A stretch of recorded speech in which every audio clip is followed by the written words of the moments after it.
Monaco 64, home of alternative economics and contrarian views.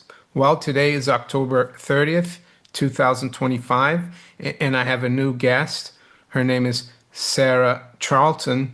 And recently, or last week, I listened to one of her videos on YouTube, and you can check her channel. It's really great if you want to find out about taxation and how to protect yourself.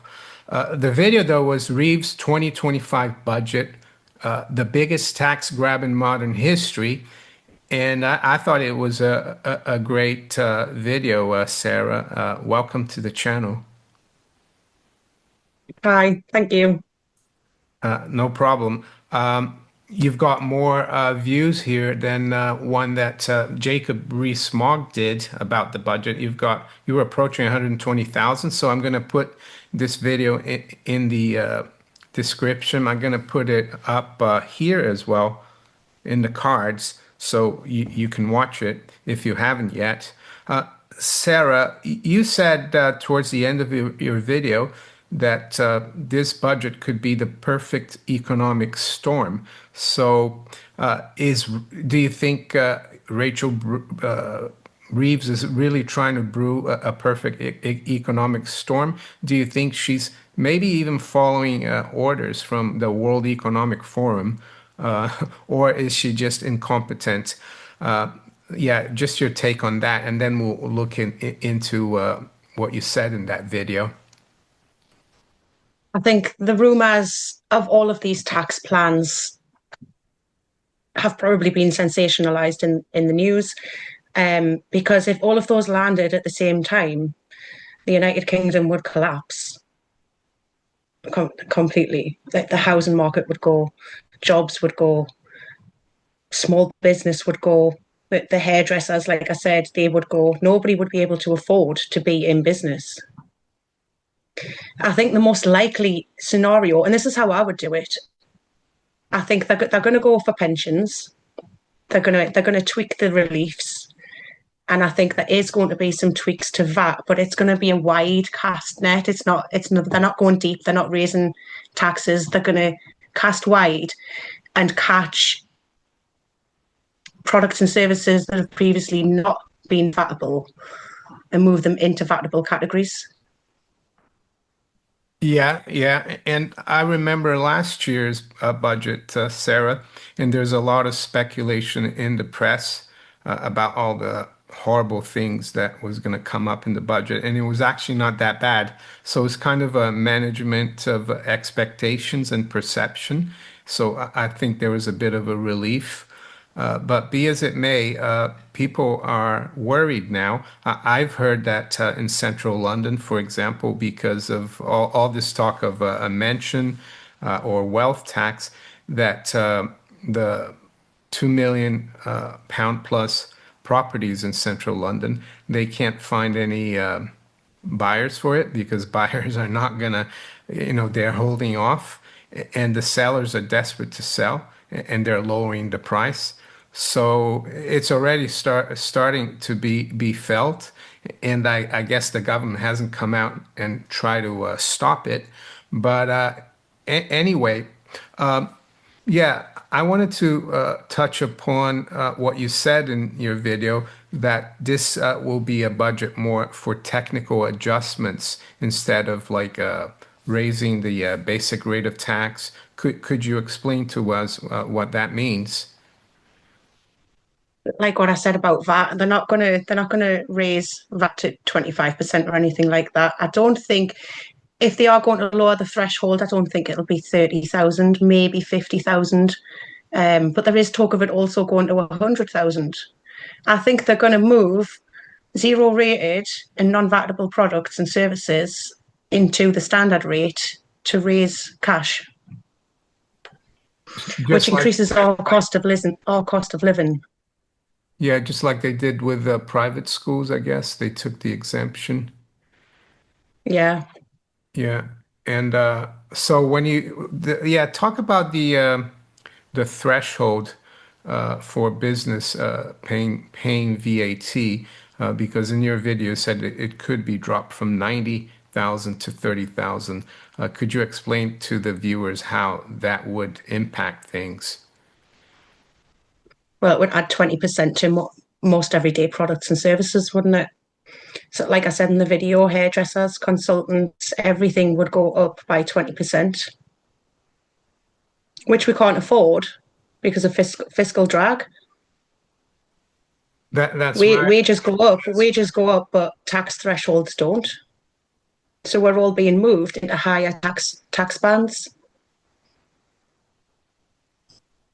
Yeah. And of course, that will mean higher prices, like you said. That will mean lower tax.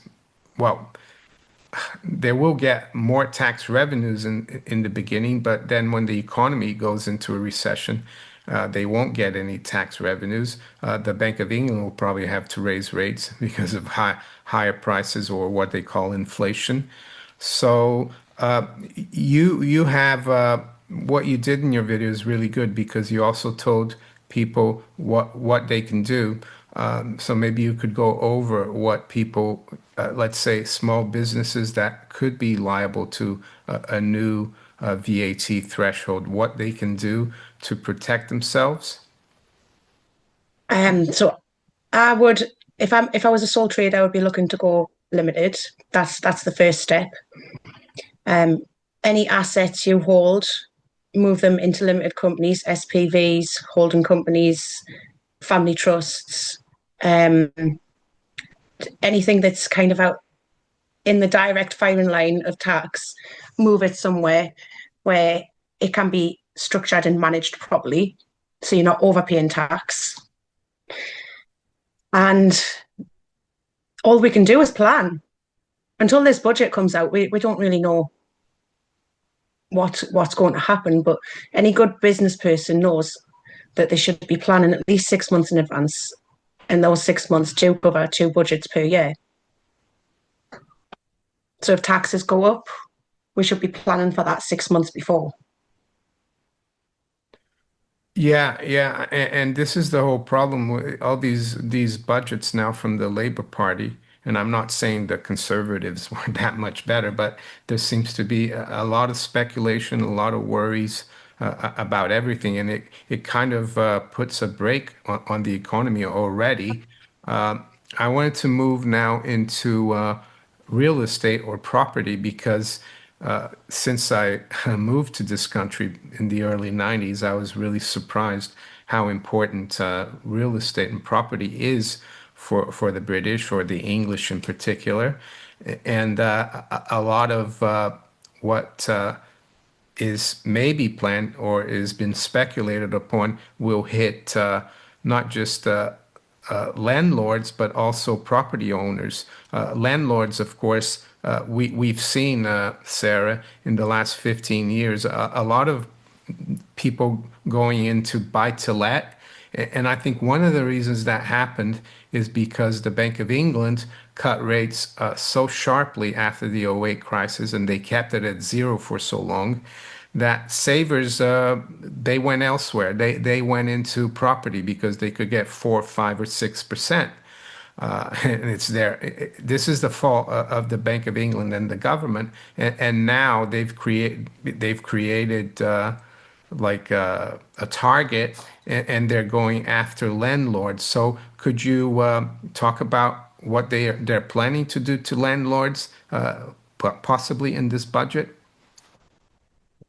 They're talking about making landlords pay national insurance. So they already pay PAYE, but they currently don't pay national insurance. I can't remember what the reasoning behind that was now. Um, so anyway, are you in property? Do you have property? Well, I have my own, just my primary Your property. own. So the margins on property are razor thin. If you're in the buy to let market, it is razor thin. I often have clients come to me and say, "I'm going to start buying property," and I say, "Don't go into stocks and shares. Don't go into property. You could buy a 3 bedroom semi-detached house, rent it out, and make around £100 a month on that." the general public has this misconception about landlords of them being rich. Yeah, that they're asset rich, but they're not cash flow rich. So if they have to pay more taxes, that means they've got less money to spend on these properties. Properties will go into disarray. It's no longer a viable business to operate, and so they'll start selling. The corporates will buy the houses, rents go up, nobody can afford to live. Yeah, and they're talking about an 8% national insurance, right? Yeah, Yeah. What about the annual property tax or the wealth tax? I mean that's already having speculation that it will come out. I think now I think the speculation is that it's going to be for houses over 2 million, and it will be 0.5%. So it's affecting already the market in central London. But we know, Sarah, that governments, whenever they in, institute a new tax, they always abuse it. I bet you if they do come up with this, they will eventually bring it down to 1,500,000, and they'll probably raise that 0.5% very regularly. So, what's your take on the property tax possibility of property tax and what people can do? I think that's another misconception of the public as well, because you can't buy property in London, in central London, for the same price you can buy property up here in the northeast. It just doesn't exist in London. So those people who are already in London, already struggling, are going to be hit the hardest, really. And it's easy from the perspective that we're in, because we don't have the £2 million houses, and we think they're just taxing the rich. I don't think it is a rich tax. It's a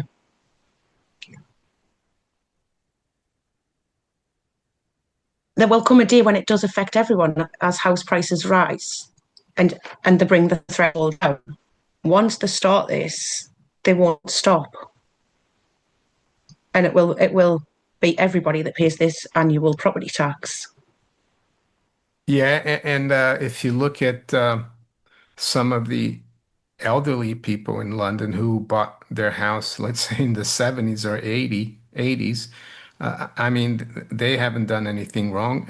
I think the reason house prices have gone up so much is because of all the money printing that the Bank of England has done, all the money that the government has borrowed, all the deficit spending.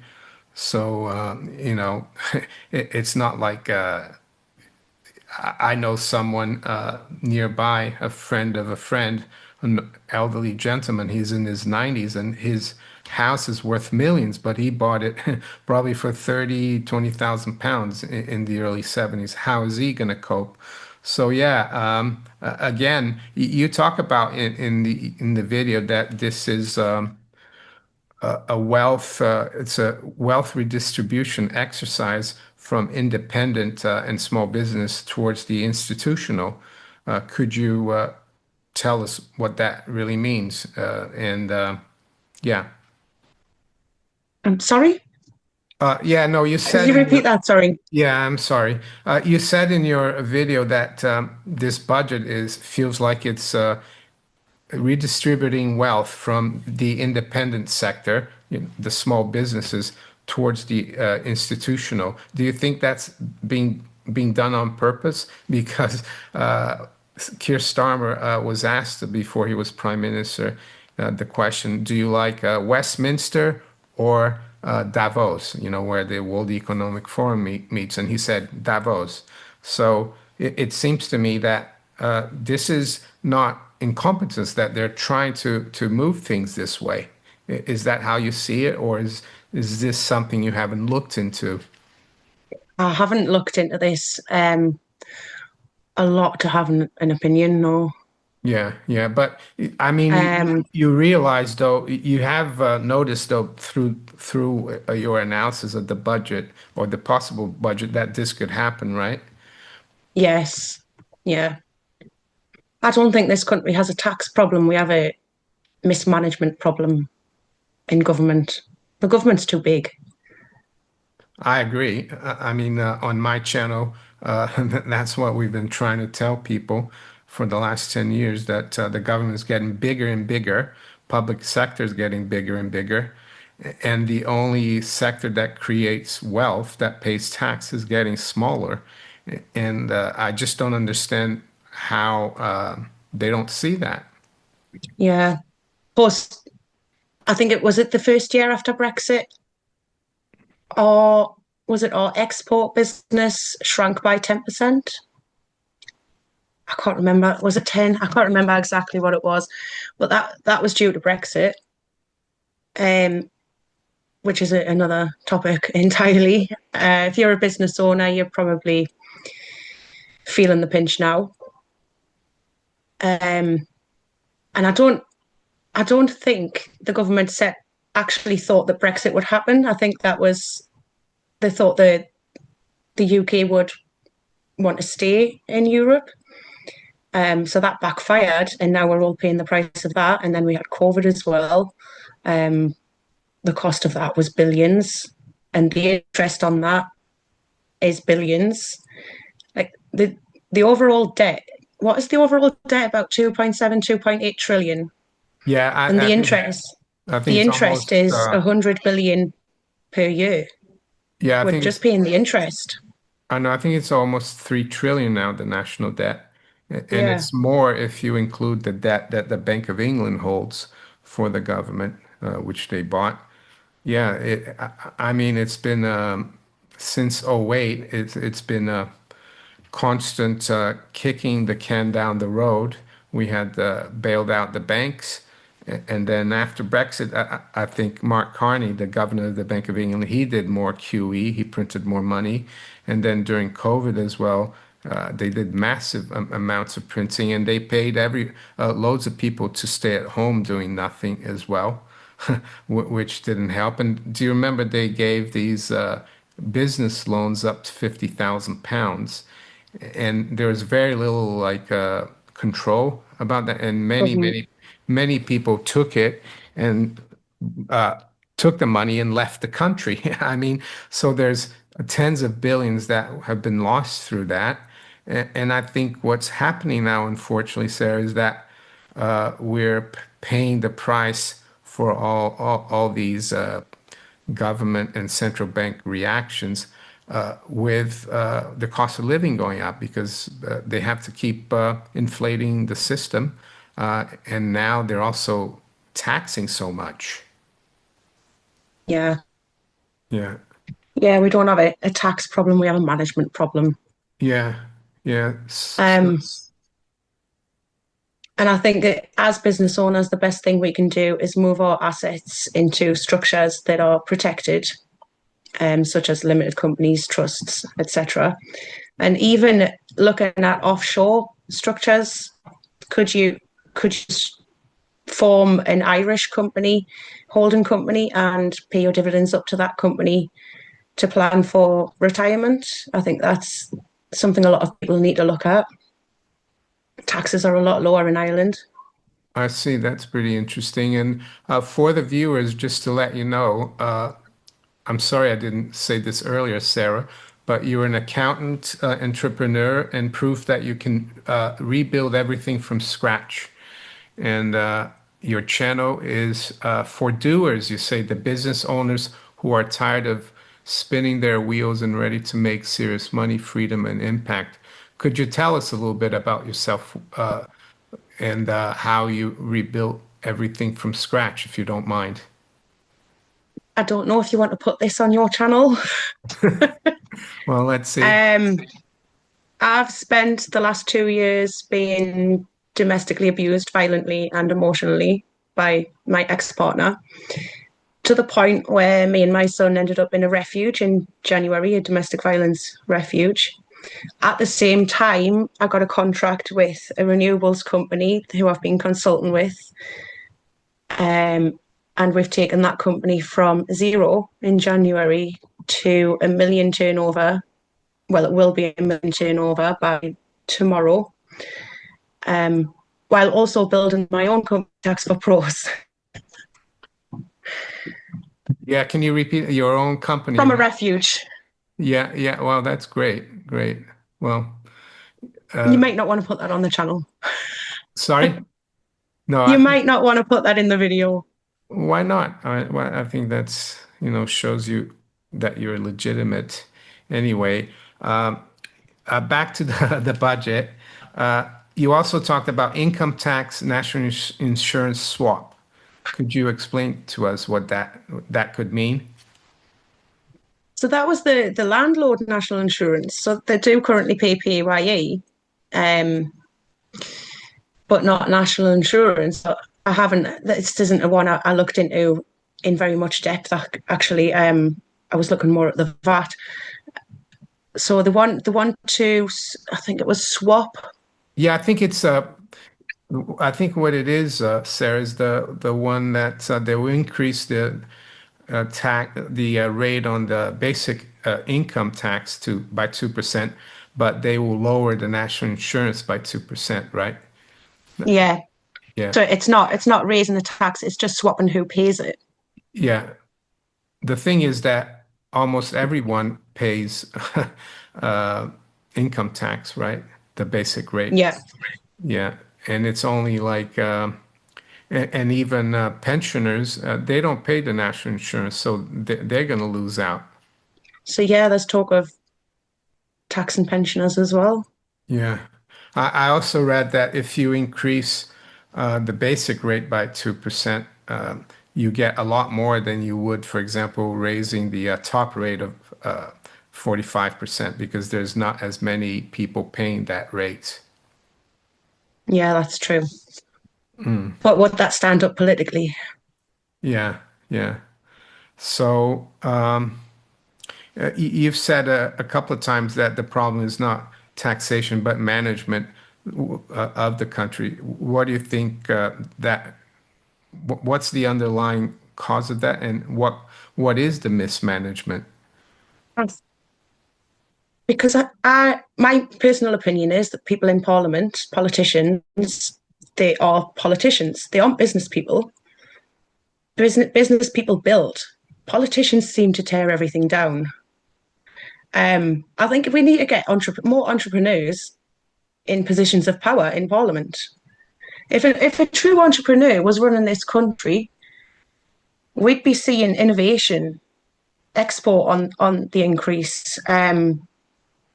We would be self-sustaining. Like that's what makes a business. So systems. So the HMRC AI 2.0 Connect, they're using that to spy on our banks, our social media, um, land registry, marriage registers, all of this stuff to find tax evaders. Why haven't they developed an AI that can plug all of the administrative gaps in the NHS? The NHS is a massive drain. Why are we going? I think the tax evasion is something like 40 billion, but the NHS is hundreds of billions. If we could reduce the administrative burden on the NHS instead of spying on people's bank accounts, surely that would be um, a better use of AI. And I think if an entrepreneur had been sitting in the driving seat, that's where they would have deployed AI to build public services, well, repair public services. Um, yeah, sorry. That's all right. No, I saw today actually. I think it's in the Telegraph or the FT that the HMRC now is they're encouraging people who work in companies to basically grass on their directors if they're doing Yeah, things that, and they're gonna pay them to do that. I they mean, already do that for benefit fraudsters. yeah, I mean, it's amazing. I agree with you. The management is just really bad, and the government has gone. I recommend a book for you. It's called The Law, and it's by a French economist from the 19th century. His name is Frederick Bastiat, and he talks about how government is supposed to safeguard people's property. But when they start like taxing and taking your property, it becomes what he calls legal plunder. And that seems to be to me what's going on, not just in the UK, but everywhere around the West. Yeah. Yeah. If you look at Singapore, I think we need to move to a similar structure to how Singapore is run. Their Yeah. public services run to the second. To the second. Yeah, and it doesn't need to be huge, the public service. It needs to be just for a few things. And it's not just the public sector here. I think the government here is also, and the Tories did the same. They subsidize businesses as well, which I think is wrong, because if you're in business and you need subsidy from taxpayers, it means your business has failed. Is that the way you see things? That's exactly how I see it. If someone's not supposed to be in business, they've got no business being in business. That's right. And it's the same as it's the same as these MPs, politicians. They've got no real world experience, yet they're running an entire country. Yeah, guy like Ed Miliband, that he's Yeah, that career politicians that come straight from university, worked under an MP, and then put in these positions of power. They haven't built businesses. They haven't at 12 o'clock on a Friday afternoon had to come up with the money for payroll. They haven't built from nothing. They, I just don't see how a country can be run by people who have no experience. no, I agree. A country is a business, Yeah, no, and that's when it's right. run properly, it runs like Singapore. The other country, well, it's a small country. Well, Singapore as well is quite small, but is Hong Kong, even though it's now part of well, it's a semi-autonomous region of China, but it used to be a British colony, but it used to be a backwater. And the British administrators in the 50s, 60s, and 70s, they ran it like a business, and that's why it grew so much. And Yeah, my question is, why can't we do that here, right? It just seems puzzling. But Sarah, could you tell the viewers where they can watch your videos? Of course, it's on YouTube, but also if they want to, yeah, get more from your services in accounting and running businesses, where they can contact you. tax4pros.co.uk for the number four. Tax4pros.co.uk, yeah? Yeah, Okay. And your YouTube channel is Sarah Charlton, right? yes. Yeah, I'm building a personal brand. and people might be asking about your name. Well, Goldsmith is your married name, right? And Charlton is your maiden name. Yeah, Okay. All right. Sarah, I've also, before we wrap up, I've seen some other really good videos. The one that I saw is the one about trusts, which I think is really interesting because with inheritance tax, not just, I think the small businesses now are paying inheritance tax. It's not just the farmers. And I think it's more important than ever for people to look at trusts, don't you think? I do. I do. And this is a recent thing that I've started looking at for my clients. Um, and there are different types of trusts. So you don't need to have hundreds of thousands or even millions to open a trust. You can open one with £1. So if your house is worth 250,000, you can put it in a trust to leave to your children. The only caveat is it in trust to the would need to be your structure rent for the house that you're still living in. Otherwise, HMRC would just say you're still benefiting, so it's not really in trust. Yeah, so I guess if I put my house in trust, I'd have to pay rent to a company that's part of the trust. So the money doesn't really Yeah, leave the trust. So it's, but you can also draw an income from the trust. Oh, I see. as I well. So see. you could draw your income from the trust and then pay Yeah. your rent back into the trust. Yeah. Great. Sarah, maybe if you can, I'd like to have you back, maybe talk about different things. And I'd like to thank you for coming on the channel as well. Thank you. You're welcome. I'm very nervous. I'm shaking.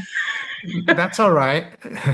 I mean, I started from zero subscribers as well. So you've got, I think, 5,000 now. It's been a whirlwind. I mean, did you see? I started my YouTube channel about I can't remember when it was. Maybe it's 10 years ago, and I tried in a different niche, got nowhere. Yeah. And then before I had my son, he's 20 months now. I started again, but I was just talking about that. And you could tell how nervous I was doing those videos. And then I left it until now. And I posted 4 videos, and the budget one took off. And Yeah, no, I haven't really slept. I haven't really slept since. well, your budget, all your videos now are really good. I mean, my when I started out, I was really yeah, it was not really good, but it's just practice, I guess. And Yeah. anyway, I wish you a great day, and we'll talk later. Okay. Thank you very much. You're welcome.